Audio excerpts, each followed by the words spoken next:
प्रभु जीशु ख्रीष्ट अति बहुमूल्य नाम संपर्क इंडिया द्वारा प्रस्तुत कार्यक्रम नुआ सकाल आशार आज अध्याय मुझे स्वागत जनाए।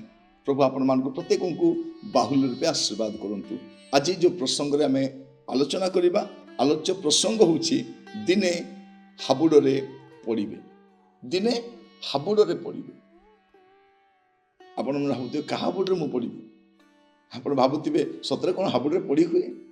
अनेक भावती कौन से ज्ञान बल बुद्धि बल कौशल बल अन्य फांदर पकई था अन्य क्षति कर दुर्नाम कर लुंठन कर भावती से वर्ती जीवे आसे कहीं किसी करें कि जानती ना दिने से भी हाबुड़े पड़े।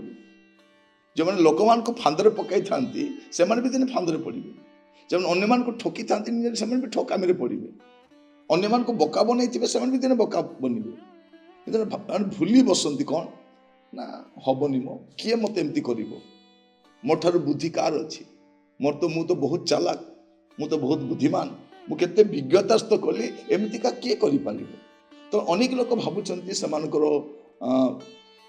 अनेक असाधु उपाय गुड़े कार्य करी भावती जे कहीं मत प्रकार कर मुझे जनक कथा कहवाई चाहे। से जहा करथिले दिने से हाबुड़े से भी पड़ुछंती। आदि पुस्तक तार 27 पर्व तार 36 पद तो एसौ कहला ताहार यथार्थ नाम कि जाकुब नुहे जेतु से 2 थर मते प्रवंचना कला। से पूर्वरे मोर ज्येष्ठाधिकार हरण करिथिला देख एबे मो प्राप्तव्य आशीर्वाद ही हरण कला। से पुनर्बार कहला आपण कि मो निमंते गोटे आशीर्वाद रखी ना देखु जाकुब से कौन करिछि दी थर भाई को ठकी प्रवंचना कर थरे ज्येष्ठ अधिकार पाए थरे आशीर्वाद पाए पर एमिति परिस्थिति हला से स्थान छाड़ी ताको दौड़िबा पई पड़िला। आ से भाविला कौन मु तो ठकिकी चली जाइछि मु आउ मते के किछि करिबन किंतु ताठारु आ गोटे महाप्रवंचक महाठक जे तार परवर्ती समय ससुर हैला से ताठारु अति भयंकर थिला। जेतेले जाकुब से स्थान गले गला परे से रहुचंती सेठी जहा घर रहुचंती लाबन रो 2टी कन्या ज्येष्ठर नाम लेया कनिष्ठर नाम राहेल। ए दुई को मध्य राहेल प्रति तार प्रेम हैला परे से कौन कहला मु मते याकू बाहा दियो। से कहले तुम दास्य कर्म जदि करिवो मु तुमको देबी।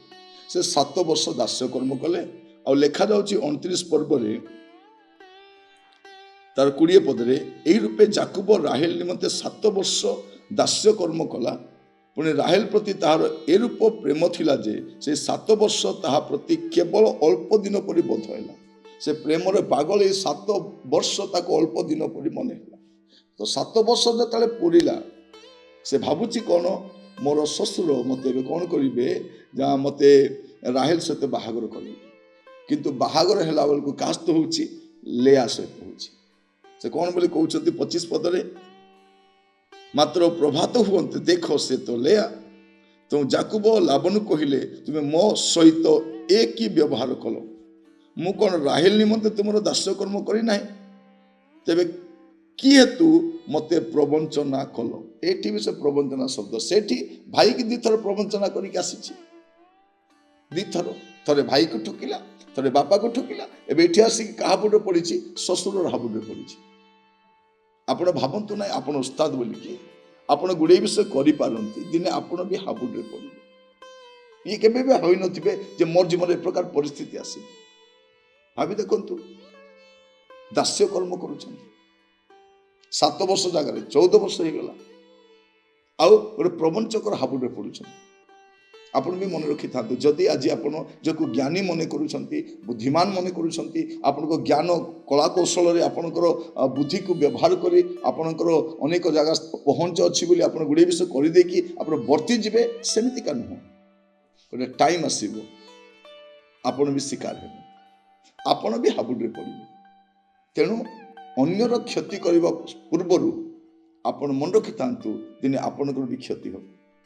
ଅନ୍ୟର ଦୁର୍ନାମ କରିବା ପୂର୍ବରୁ ମନେ ରଖିଥାନ୍ତୁ, ଦିନେ ବି ଲୋକେ ଆପଣଙ୍କୁ ଦୁର୍ନାମ କରିବେ।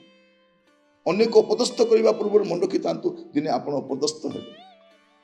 ଅନ୍ୟର ଅଧିକାର ମାରିଥିବା ଲୋକମାନେ ମନେ ରଖନ୍ତୁ, ଦିନେ ଆପଣଙ୍କ ଅଧିକାର ବି କେହି ହରଣ କରିବେ।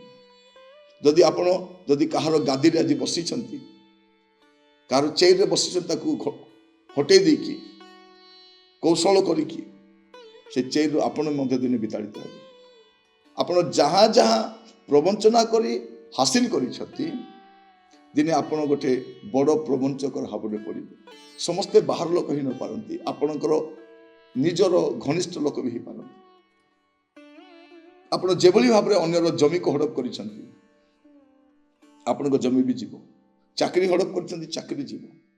ଆପଣ ଯାହା ବି ଅନ୍ୟଠାରୁ ଆଣିଛନ୍ତି, ଆପଣଙ୍କର ସେଇ ବୁଦ୍ଧିକୁ ପ୍ରୟୋଗ କରିକି ଆପଣଙ୍କ ଠାରୁ ଆଉ ଜଣେ ବୁଦ୍ଧିମାନ ଲୋକ ଆସିବ, ସେ ପ୍ରକାର କରିବ। ମନେ ରଖିଥାନ୍ତୁ, ଦିନେ ହାବୁଡ଼ରେ ପଡ଼ିବେ। ତେଣୁ ଅନ୍ୟର କ୍ଷତି କରିବା ପୂର୍ବରୁ ଆପଣ ସାବଧାନ ହୁଅନ୍ତୁ। କ୍ଷତି କରନ୍ତୁ ନାହିଁ, ଅନ୍ୟାୟ କରନ୍ତୁ ନାହିଁ, ଦୁର୍ନାମ କରନ୍ତୁ ନାହିଁ, ପ୍ରବଞ୍ଚନା କରନ୍ତୁ ନାହିଁ।